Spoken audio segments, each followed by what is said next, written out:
लाईनमध्ये आपलं स्वागत आहे। सध्या कास पुष्पपत्राचा हंगाम ऐन बहरलेला असून रंगीबेरंगी फुलांची या ठिकाणी उधळण झाली आहे। लाल, गुलाबी, निळ्या, जांभळ्या, पांढऱ्या रंगाची या ठिकाणी उधळण झाली असून गेंद, सोनकी, सीतेचे अस्वल, दक्कन पेटा, टोपली करवी आदी फुलं चांगल्या प्रमाणात बहरली आहेत। पर्यटकांचाही ओघ वाढला असून गेल्या 10 ते 12 दिवसामध्ये 25,000 पर्यटकांनी या ठिकाणी निसर्गाचा आनंद लुटला आहे।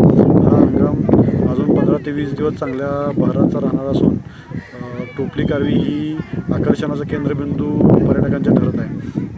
अजून हा हंगामाचा मोसम चांगल्या प्रकारे असल्याने ऊन पावसाचा खेळही या ठिकाणी सुरू आहे। तरी पर्यटकांनी या निसर्गाचा आनंद घ्यावा आणि या ठिकाणी मनमुराद आनंद लुटावा। सुट्टीच्या दिवशी गर्दी करण्यापेक्षा इतर दिवशी या पठारावर भेट दिल्यास गर्दी कमी राहत असल्याने सुविधा मिळत असून निसर्गाचा या ठिकाणी मनमुराद आनंद लुटता येतो।